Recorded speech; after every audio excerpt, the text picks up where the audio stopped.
Assalamualaikum warahmatullahi wabarakatuh.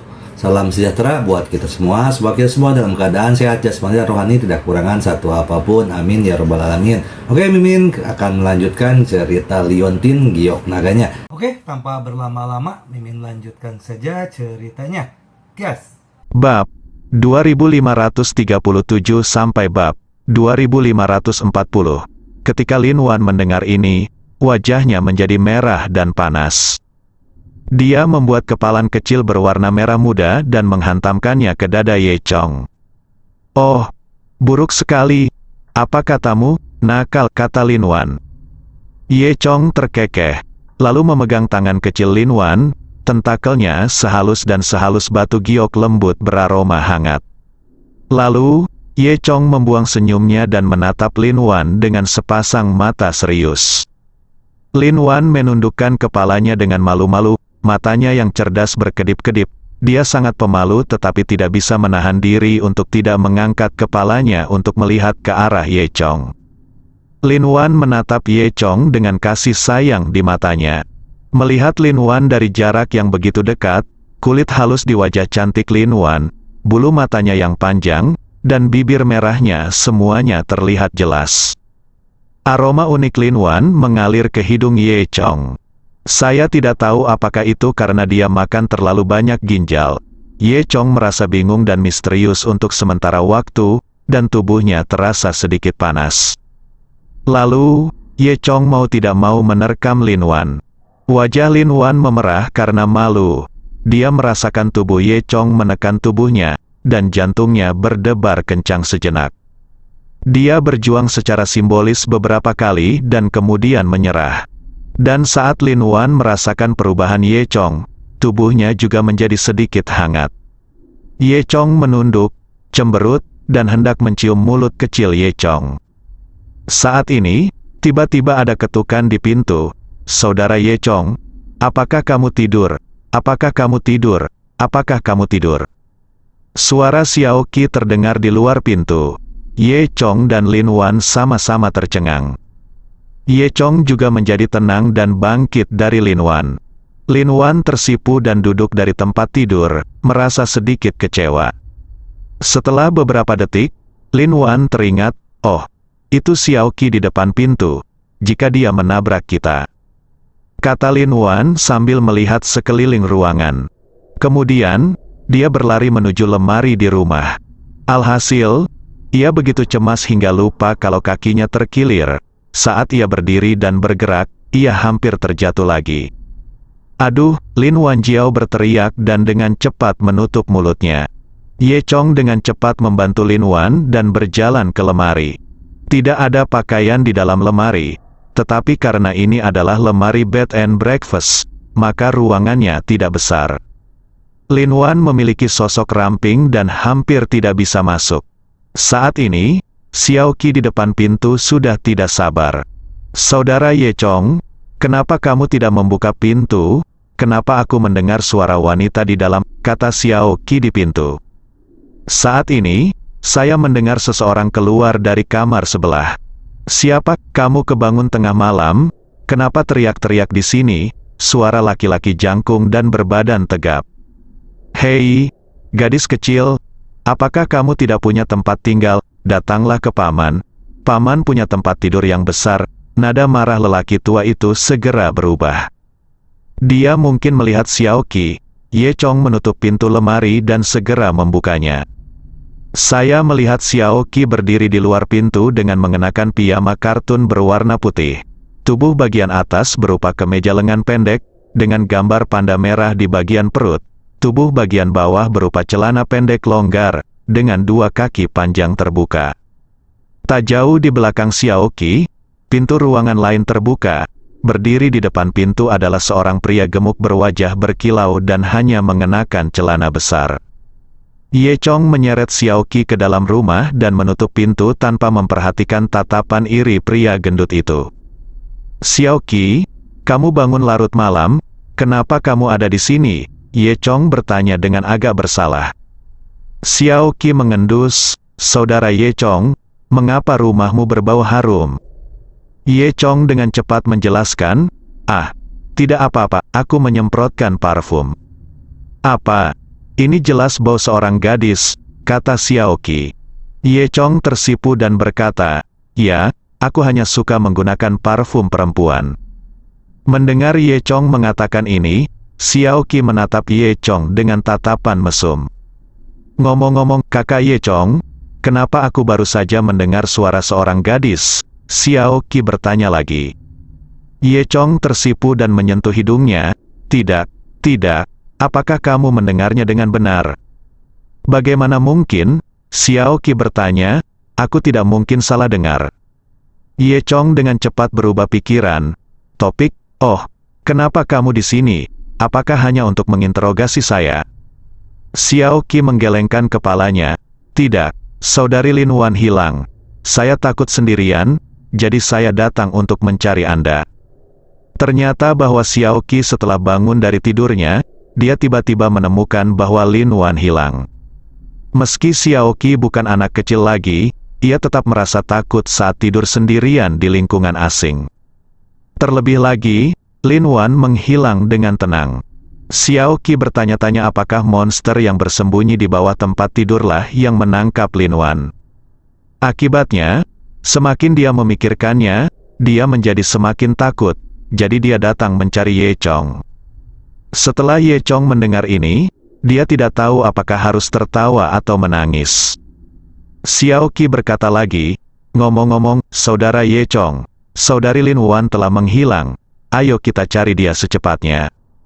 Ye Chong menggelengkan kepalanya dan berkata, tidak, dia tidak akan hilang. Saat dia berkata, Ye Chong sambil diam-diam melihat kabinet di sebelahnya.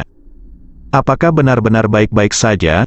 Mengapa saya tidak mencari seseorang dari saluran pertama untuk mencarinya? Saudari Lin Wan adalah orang biasa. Jadi saya khawatir sesuatu akan terjadi, kata Xiaoqi. Ye Chong berkata dengan cepat, tidak, tidak, tidak.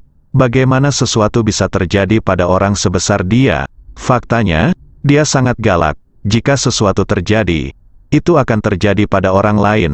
Takut suster Lin Wan akan dirampok. Xiaoqi bertanya lagi. Apa? Hanya dia sangat jelek. Jadi dia tidak bisa melakukannya, kata Ye Chong cepat bertentangan dengan keinginannya. Lin Wan di dalam lemari mengatupkan giginya karena marah, mengepalkan tangannya erat-erat, dan hampir keluar untuk memukul Ye Chong. Xiaoqi kemudian menyerah, menjulurkan lidahnya dan berkata, kamu benar-benar berhati besar, kuharap tidak terjadi apa-apa. Mereka semua sibuk dengan pikirannya masing-masing di rumah, dan tidak menyadarinya saat ini. Berdiri di atas pohon besar di luar B dan B, ada dua orang asing. Salah satunya adalah wanita dengan stoking sutra merah pada siang hari, dan satunya lagi adalah pria kurus berjaket kulit dan berwajah tegas. Apakah ini Ye Chong? Pria dingin itu bertanya. Wanita dengan stoking sutra merah mengangguk, ya, itu dia. Dia memiliki beberapa kartu truf di tangannya. Saya hampir terbalik di selokan. Sialan, haha. Pria yang bisa membunuh 100 pinggang dalam satu tarikan napas pasti punya beberapa keterampilan. Pria tegas itu mengeluarkan suara hehe, tapi tidak ada senyuman di wajahnya. Wanita dengan stoking sutra merah menambahkan, meskipun dia lemah sekarang, mengapa kita tidak bergegas masuk dan merebut kembali kristal Pseudo Grandmaster? Jangan main-main, bagaimanapun, ini adalah Tiongkok, wilayah di bawah yurisdiksi saluran pertama. Dikatakan di atas bahwa negosiasi harus dilakukan terlebih dahulu. Sebagai upaya terakhir, kekerasan tidak dapat digunakan di wilayah fana, kata pria dingin itu. Wanita dengan stoking sutra merah mengangguk, oke. Biarkan bocah sialan ini hidup lebih lama.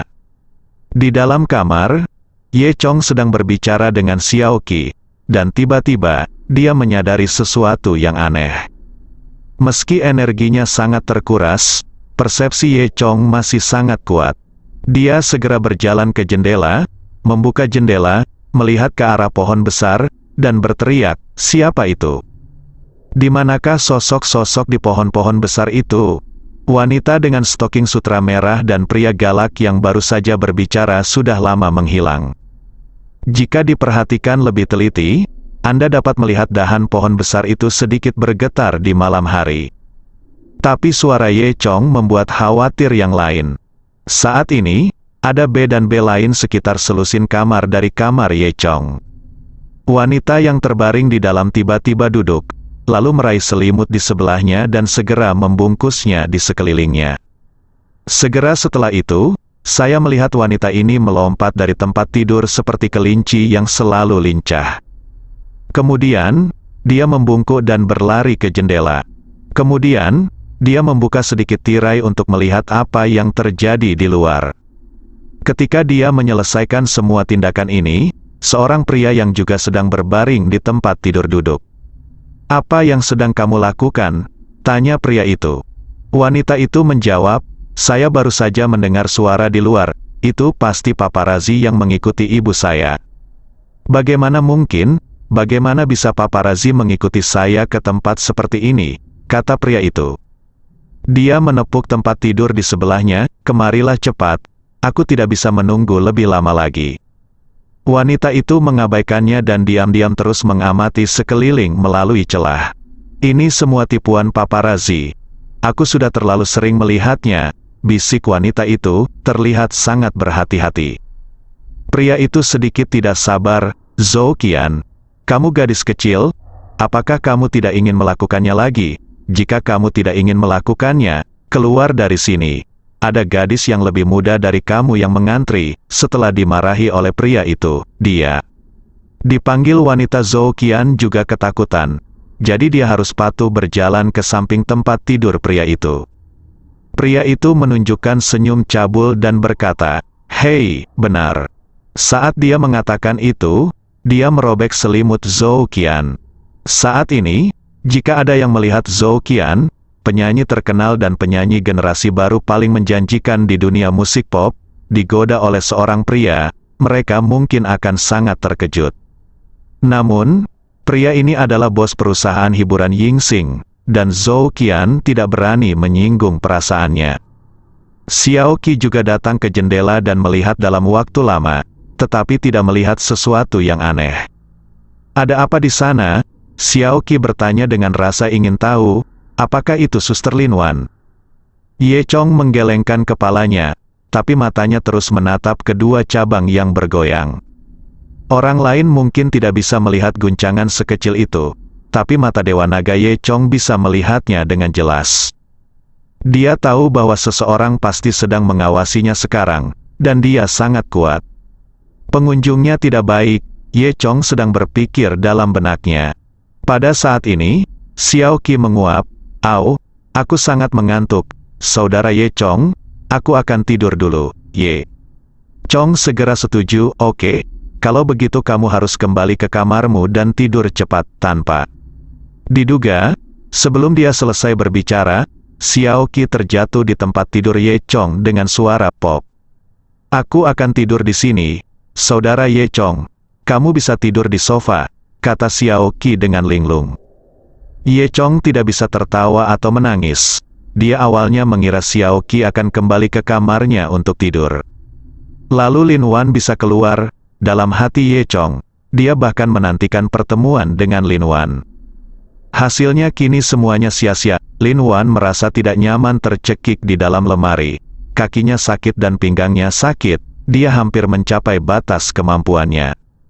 Setelah menunggu 5 menit, Ye Chong dan Lin Wan mendengar dengkuran kecil Xiao Qi. Lin Wan menghela nafas lega dan keluar dari lemari Ye Chong. Ye Chong menatap Lin Wan dan memberi isyarat agar Lin Wan pergi bersamanya. Melihat niat Ye Chong, dia berencana membawa Lin Wan ke kamar Xiao Qi dan Lin Wan. Keduanya bisa melakukannya lagi. Wajah cantik Lin Wan memerah, tapi dia masih siap mengikuti Ye dan bergegas. Di luar dugaan, kedua orang itu baru melangkah 2 langkah dan pintunya belum juga terbuka. Xiao Qi tiba-tiba duduk dari tempat tidur. "Yah, ternyata itu Suster Lin Wan. Dari mana asalmu?" Xiao Qi mengusap matanya yang mengantuk. Dia juga seorang master, dan suara kecil tadi membangunkannya. Lin Wan tersipu dan tidak tahu bagaimana menjelaskannya. Pintu, wajah lama Ye Chong juga memerah. dan dia menunjuk ke pintu. Xiao Qi berkata lagi, "Ya, Saudari Lin Wan, saya bahkan tidak mendengar pintu terbuka. Bagaimana Anda bisa masuk?" Dengan panik, Lin Wan melihat celah di jendela. Saya masuk melalui jendela." "Ya, melalui jendela," kata Lin Wan. Xiao Qi bertanya dengan heran, "Apa, ini lantai 3, Saudari Lin Wan? Bagaimana kamu bisa muncul dari jendela?" Xiao Qi tahu bahwa Lin Wan hanyalah orang biasa, bahkan bukan seorang pejuang. Dia masuk dari jendela di lantai 3, memang agak tidak realistis. Lin Wan menelan ludah dan kemudian menatap Ye Chong. Ye Chong menyentuh hidungnya dan berkata, "Yah, Lin Wan sebenarnya sangat pandai memanjat tembok dan tembok. Yang baru saja ku dengar adalah suara Lin Wan. Apakah dia sengaja mengolok-olok kita? Benarkah?" Kiki tampak tidak percaya. Lin Wan menyingsingkan lengan bajunya, memperlihatkan dua lengan seperti teratai, dan berkata, "Sungguh, jika kamu tidak percaya padaku, aku akan memanjat satu untukmu sekarang." Dengan itu, Lin Wan hendak keluar dari jendela. Untuk membuktikan bahwa dia dan Ye Chong tidak bersalah, Lin Wan juga bekerja keras. Ye Chong dengan cepat meraih Lin Wan dan berkata, Tidak, Xiao Wan, itu hanya lelucon, akan sangat buruk jika kamu kehilangan nyawamu." Lin Wan kemudian menyerah. Setelah itu, Xiao Qi membawa Lin Wan kembali ke kamar untuk tidur. Ye Chong tiba-tiba merasa sangat tersesat dan hanya bisa menatap langit malam sendirian dengan linglung. Malam itu dihabiskan dalam keheningan.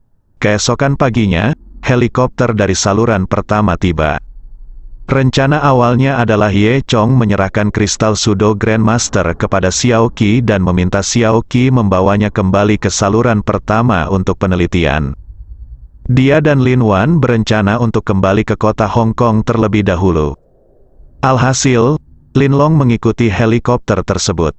"Tuan Ye, sebuah organisasi kuno di Kerajaan Mei, Tahta Suci Timur, telah datang dan ingin bernegosiasi dengan saluran pertama kami. Mereka mengatakan bahwa Sudo Grandmaster adalah milik mereka dan mereka ingin mendapatkan kembali barang-barang itu." "Sudo Grandmaster," kata Lin Long. Kristal merah yang terkondensasi di tubuh Sudo Grandmaster ini adalah kunci untuk mempelajari rahasia Sudo Grandmaster. Jika dikuasai oleh saluran pertama, akan sangat membantu dalam menghadapi tuan-tuan palsu ini di masa depan. Jelas sekali, kekuatan asing ini tidak ingin saluran pertama berhasil, jadi mereka berpikir untuk menggunakan cara resmi seperti itu. Namun, Ye Chong tahu bahwa di balik prajurit palsu dan tuan palsu, hantu sebenarnya mengendalikan mereka. Nampaknya di balik tahta suci timur pasti ada hantu. "Tuan Ye, Anda juga tahu bahwa status kami sebagai saluran pertama sangat tidak cocok untuk berselisih dengan organisasi seperti tahta suci timur. Jika mereka bersikeras meminta kristal ini, kami tidak bisa berbuat apa-apa," Lin Long berkata sambil tersenyum. Melihat penampilan Lin Long, Ye Chong tahu bahwa Lin Long tidak berniat melakukan hal baik untuknya. Benar saja, Lin Long berkata, "Tuan Ye, saya tidak tahu apakah nyaman bagi Anda untuk bernegosiasi di saluran pertama kami. Lagi pula, Anda juga menemukan kristal ini." Melihat tatapan jahat Lin Long, Ye Chong tahu maksud dari saluran pertama. Faktanya, Ye Chong tidak tertarik dengan masalah Sudo Grandmaster. Dia datang ke sini untuk Lin Wan, dan omong-omong, dia membantu First Passage mendapatkan rahasia Sudo Grandmaster. Dia awalnya akan memberikan kristal itu ke saluran pertama dan membiarkan saluran pertama mempelajarinya sendiri. Ye Chong tidak peduli dengan masalah ini, apalagi dia dan Lin Wan sudah membuat janji, dan keduanya akan pergi ke kota Hong Kong untuk bermain sebentar. Namun, sekarang melihat Lin Long memintanya dengan sikap rendah hati, Ye Chong tidak bisa menolak. "Saya tidak punya pilihan selain setuju untuk membantu saluran pertama lagi." Kemudian, Ye Chong mengatur agar Xiao Qi mengirim Lin Wan Xian kembali ke vilanya di kota Hong Kong. Lalu dia dan Lin Long menuju ke lorong pertama. Sepanjang jalan, Linlong memperkenalkan urusan gereja Timur Suci kepada Ye Chong. Tahta Suci Saint Eastern adalah organisasi yang sangat kuno di Amerika Serikat. Konon mereka hadir saat tentara salib sedang melakukan ekspedisi timur. Tahta Suci Saint Eastern hampir sepanjang sejarah perkembangan Kerajaan Mei, dan dikatakan memiliki hubungan dekat dengan eselon atas Kerajaan Mei. Mereka mengendalikan penggantian eselon atas Amerika Serikat.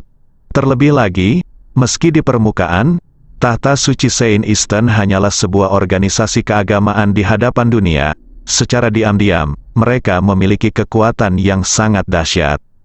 Ada banyak orang kuat yang tersembunyi di Tahta Suci Timur, yang sangat berkuasa, sama seperti keluarga tersembunyi di Tiongkok, dan bahkan lebih kuat dari kebanyakan keluarga tersembunyi.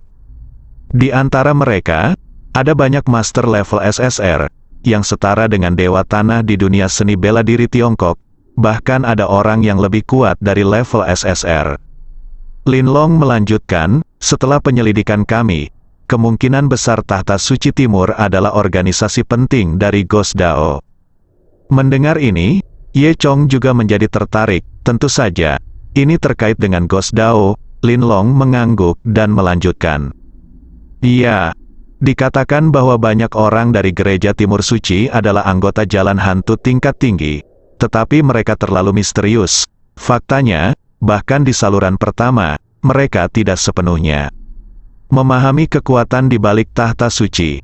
Tapi kali ini, Tahta Suci Saint Is datang untuk bernegosiasi dengan saluran pertama secara resmi. Tujuan mereka tentu saja untuk mendapatkan kembali kristal Pseudo Grandmaster. Faktanya, saluran pertama secara alami tidak mau mengembalikan rahasia Pseudo Grandmaster ini, dan ingin menggunakan kesempatan ini untuk mempelajari rahasia Pseudo Grandmaster dengan jelas. Hal ini juga akan membantu Anda untuk bersiap dan memanfaatkan peluang di masa depan.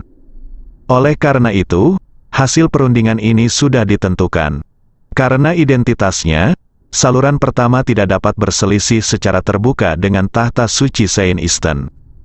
Oleh karena itu, saluran pertama mengundang Ye Chong ke sini, berharap Ye Chong akan maju untuk berpartisipasi dalam negosiasi ini. 2 jam kemudian, pesawat pertama terbang ke landasan pribadi di Beijing. Macan Tutul menyapa kedua orang tersebut, lalu mereka bertiga langsung naik mobil menuju hotel perjamuan negara di ibu kota. Ini adalah pertama kalinya Ye Chong datang ke tempat resmi ini. Para pelayan dan gadis penerima tamu di sini semuanya mengenakan seragam yang sangat formal. Hotel ini sangat mewah, namun sederhana namun khusyuk. Berbagai slogan formal tertulis di dinding hotel. Lantai 2 hotel adalah ruang konferensi. Setiap ruang konferensi khusus digunakan untuk menyambut teman-teman internasional yang berbeda. Di ruang konferensi masing-masing negara, pesan selamat datang ditulis dalam bahasa masing-masing negara. Salah satu ruang konferensi, dengan tanda selamat datang yang ditulis dalam karakter Meiguo, adalah tempat mereka akan bernegosiasi hari ini. Ye Chong, Ban Hu, dan Linlong masuk ke ruang konferensi. Saat ini, kursi di ruang konferensi kosong, kecuali 2 pelayan yang sedang membersihkan ruangan. Ban Hu mengarahkan kedua pelayan itu untuk menata meja dan kursi di ruangan itu menjadi 2 baris yang saling berhadapan, sehingga terlihat seperti saling berhadapan. Pelayan membawakan teh dan beberapa makanan ringan dan menaruhnya di atas meja. Ye Chong, Linlong dan Spotted Tiger duduk di kursi sebelah kiri. Ye Chong, sebagai protagonis negosiasi, duduk di tengah.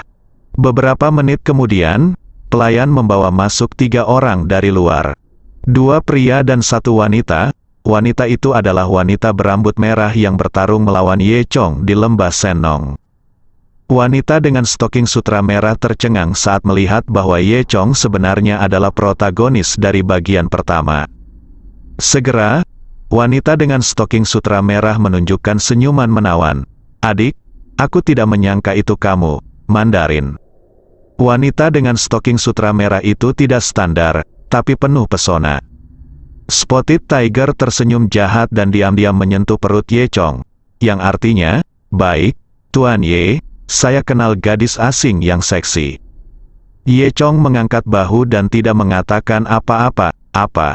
Di samping wanita dengan stoking sutra merah, berdiri dua orang pria. Salah satunya adalah pria gemuk dengan sosok yang sangat tinggi dan berjanggut. Ia terlihat sangat sulit untuk diajak main-main. Yang lainnya adalah pria tegas yang diam-diam mengamati Ye Chong dengan wanita sutra merah tadi malam. Mereka bertiga masuk dan duduk di sisi lain. 6 orang, 2 faksi, duduk saling berhadapan. Kali ini, wanita dengan stoking sutra merah berbicara lebih dulu. Halo? Ketiganya pasti orang-orang di saluran pertama. Atas nama Tahta Suci Sein Timur, kami ingin mendapatkan kembali barang-barang kami dari Anda, kata wanita dengan stoking sutra merah. Dia tidak menghindar dari apapun dan mengatakannya langsung pada intinya. Barang-barang Anda, Lin Long berpura-pura tidak tahu apa-apa. Saya tidak tahu apa yang Anda maksud. Sejauh yang saya tahu, saluran pertama kami sepertinya tidak mengambil satupun barang Anda. Wanita berbaju merah stoking sutra tersenyum. Berkata, haha, Tuan, melihat betapa berbakatnya Anda, mengapa Anda berpura-pura bingung? Kristal merah di tubuh Pseudo Grandmaster ada di tangan Anda. Jadi, Anda adalah Pseudo Grandmaster. Tanya, wanita dengan stoking sutra merah mengangkat bahu. Tentu saja. Saya tidak dapat menemukan sumbernya. Grandmaster Semu ini masuk ke wilayah Tiongkok kami tanpa alasan dan melakukan banyak hal buruk. Saya pikir Anda harus bertanggung jawab atas masalah ini. Harimau berbintik mendengus dingin. Ini, wanita berambut merah itu terdiam sesaat. Pria gemuk di sebelahnya berkata, atasan kami telah mengkomunikasikan masalah ini dengan Anda. Ini benar-benar kesalahpahaman, dan kami juga bersedia menawarkan kompensasi. Anda akan segera mendapatkan beritanya. Kami di sini hari ini untuk membahas. Kekuatan di tubuh Pseudo Grandmaster mengkristal. Saya pikir kita tidak perlu berpura-pura bingung. Lebih baik berbicara terus terang. Lin Long tersenyum dan berkata, ya, memang ada kristal merah di tubuh Pseudo Grandmaster. Tapi ini berbeda dari pas pertama, kami tidak ada hubungannya dengan itu. Lagi pula, Pseudo Grandmaster ini ditangkap oleh Lembah Senong. Anda juga tahu bahwa Lembah Senong hanyalah organisasi non-pemerintah kami dan tidak ada hubungannya dengan saluran pertama kami. Jadi kristal merah yang Anda bicarakan tidak ada hubungannya dengan kami. Wanita sutra merah itu mencibir, benarkah? Lihat Ye Chong ada di sini, dan kristal merah sepertinya ada di tangannya. Iya. Itu sebabnya kami membawanya ke sini untuk menjelaskan hal-hal ini dengan jelas kepada Anda, Lin Long menjelaskan. Dalam hal ini, jika kristal kekuatan Pseudo Grandmaster ada di tanganmu, tolong serahkan kristal kekuatan itu, kata pria dengan wajah tegas. Dia akhirnya berbicara, suaranya sangat dingin. Ye Chong dan mereka bertiga semua bisa melihat bahwa pria berwajah tegas ini sangat kuat. Ye Chong jelas tahu bahwa dia bukan tandingan lawannya. Namun, Ye Chong tidak takut. Lagi pula ini diatur oleh saluran pertama, dan saluran pertama pasti sudah melakukan persiapan yang matang. Ye Chong mengangkat bahu dan berkata, kristal kekuatan ini berasal dari Lembah Senong yang saya ambil. Saya tidak tahu tentang Pseudo Grandmaster atau semacamnya. Saya hanya tahu bahwa itu berasal dari Lembah Senong. Lembah Senong adalah negara saya. Apa hubungannya denganmu jika aku merebut sesuatu dari organisasi kekuatan di dalam wilayah itu? Jika kamu menginginkan tubuh seorang Pseudo Grandmaster, cari saja Lembah Senong. Lin Long dan Spotted Tiger mengangguk, terlihat serius, berkata, "Yah, itu masuk akal." Pernyataan Ye Chong jelas-jelas nakal.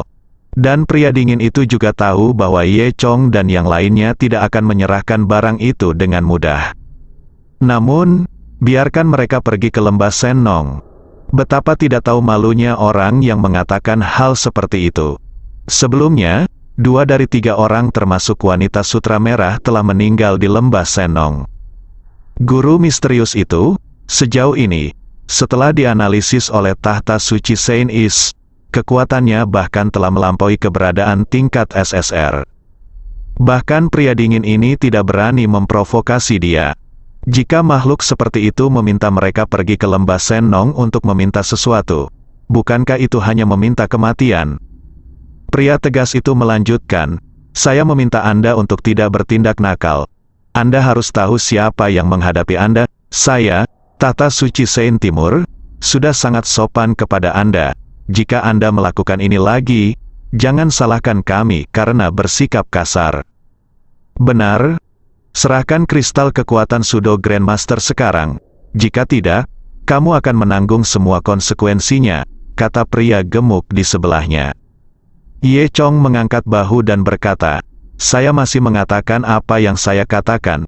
Jika Anda menginginkan sesuatu, pergi saja ke lembah Senong. Itu tidak ada hubungannya dengan kami. Wajah pria dingin itu menjadi lebih suram. Dia berkata, wah, saya meminta Anda untuk berpikir jernih, dari sudut pandang kekuatan.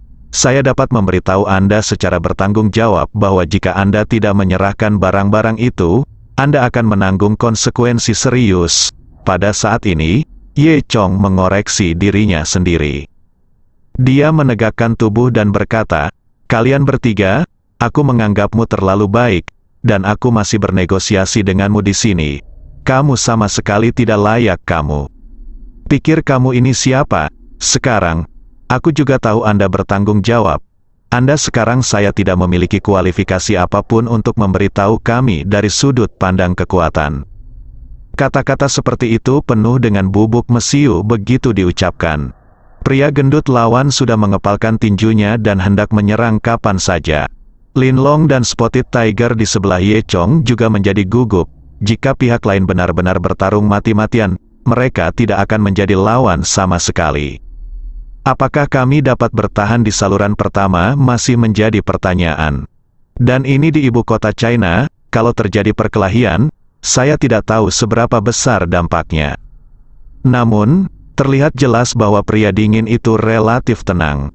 Dia menepuk bahu pria gemuk di sebelahnya, dan setelah terdiam lama, dia berkata, oke, kalau begitu, tidak ada yang perlu kita bicarakan, Lin Long berkata.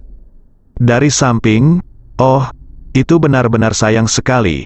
Ini pertama kalinya kami, sulit juga untuk melakukan saluran pertama. Karena masalah ini, saluran pertama kami hanya sebagai pengamat, kami juga ingin mempromosikan negosiasi damai antara kalian berdua.